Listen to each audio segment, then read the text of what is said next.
Praise the lord. యేసునామమే జయము. మన రక్షకుడు మన విమోచకుడైన యేసుక్రీస్తు పరిశుద్ధ నామములో అందరికీ వందనాలు. చిన్న ప్రార్థన ద్వారా ఉదయకాల వాక్యదానం చేసుకుందాము.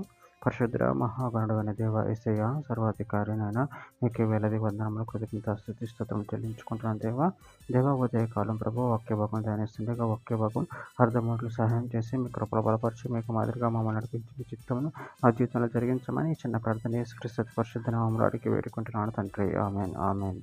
కొరింథీయులకు రాసిన 2వ పత్రిక 9వ అధ్యాయము 15వ వచనము. చెప్పశక్యము కాని ఆయన వరమును గూర్చి దేవునికి స్తోత్రము. ఆమేన్. దేవుని వాక్య భాగం దీవించును గాక. ప్రభునందు ప్రియులారా, ఇక్కడ వాక్య భాగంలో గమనించినట్లయితే చెప్పశక్యము కాని ఆయన వరమును గూర్చి దేవునికి స్తోత్రము.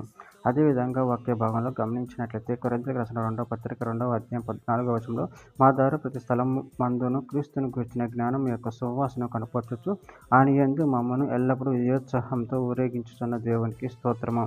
దేని వృత్తాంతం మొదటి గ్రంథం 16వ అధ్యాయం 8వ వచనం. యెహోవాకు కృతజ్ఞతాస్తుతులు చెల్లించుడి, ఆయన నామమును ప్రకటన చేయుడి, ఆయన కార్యములను జనములలో తెలియచేయుడి. కీర్తన గ్రంథం 30వ అధ్యాయం 4వ వచనం. యెహోవా భక్తులారా ఆయనను కీర్తించుడి, ఆయన పరిశుద్ధమైన జ్ఞాపకార్థ నామమును బట్టి ఆయనను స్తుతించుడి. కీర్తన గ్రంథం 30వ అధ్యాయం 12వ వచనం. నువ్వు నా గోను పట్టి విడిపించి సంతోష వస్త్రము నన్ను ధరింపచేసి ఉన్నావు.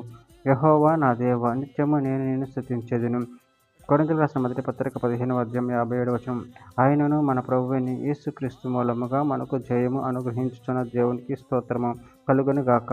యాకోబు రాసిన పత్రిక 1వ అధ్యాయం 17వ వచనం. శ్రేష్టమైన ప్రతి ఈవి సంపూర్ణమైన వరమును పర సంబంధమైనది జ్యోతిర్యమయుడగు తండ్రి యొద్ద నుండి వచ్చును. ఆయన యందు ఏ చంచలత్వమైనను గమనం వలన కలుగు ఏ ఛాయనను లేదు. యోహాను సువార్త 3వ అధ్యాయం 16వ వచనం.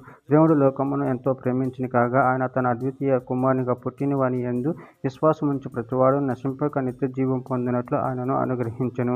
రోమీయులకు రాసిన పత్రిక 6వ అధ్యాయం 23వ వచనం. ఏలయనగా పాపం వలన వచ్చు జీతము మరణము, అయితే దేవుని కృపావరం మన ప్రభువైన యేసుక్రీస్తు నందు నిత్య జీవము. చివరిగా ఒక మాట. యోహాను రాసిన మొదటి పత్రిక 4వ అధ్యాయం 10వ వచనం. మనము దేవుని ప్రేమించమని కాదు, తానే మనల్ని ప్రేమించి మన పాపములకు ప్రాయశ్చిత్తమై ఉండుటకు తన కుమారుని పంపెను. ఇందులో ప్రేమై ఉన్నది. ఆమె దేవుని వాక్య భాగం జీవించగా చిన్న ప్రార్థన చేసుకుందాము.